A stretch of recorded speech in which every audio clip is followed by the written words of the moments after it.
23 জন যে নাবিক তাদেরকে সুস্থভাবে দেশে ফিরিয়ে আনা, তার পরিবারের কাছে যেন তারা ফিরে যেতে পারে আমাদের প্রথম দায়িত্ব, এবং সেই লক্ষ্যে কিন্তু কার্যক্রম চলতেছে।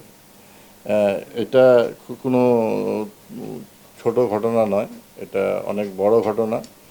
তো কাজে এটা খুব দিন তারিখ দিয়ে এটা সমাধান করা সম্ভব নয়। তবে এখন পর্যন্ত বলতে পারি যে সম্পূর্ণ বিষয়টি এখনো আমাদের নিয়ন্ত্রণে আছে। আমরা আশা করছি যে আমরা এই 23 জন নাবিককে আমাদের দেশে সুস্থভাবে ফিরিয়ে আনতে পারব। তো আমাদের একটা টার্গেট ছিল যে পবিত্র ঈদুল ফিতরের আগেই আমরা যেন তাদেরকে আনতে পারি। সেই টার্গেটটা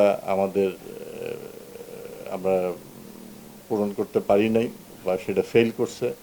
তবে আমরা আশা করছি খুব অল্প কিছুদিনের মধ্যেই আমরা তাদেরকে দেশে ফেরত আনতে পারবো।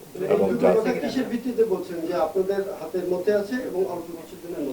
না, এখানে দেখেন পররাষ্ট্রমন্ত্রী উনি বলেছেন যে এটা তো পররাষ্ট্র মন্ত্রণালয়ের মাধ্যমেই আমরা এই জিনিসটাকে সমাধান করার চেষ্টা চালাচ্ছি, এবং পাশাপাশি আমাদের যে ডিপার্টমেন্ট অফ শিপিং আছেন, তারা যেহেতু ইন্টারন্যাশনাল এরিনায় সম্পৃক্ত কাজ করে, তো তারাও খোঁজখবর রাখতেছেন।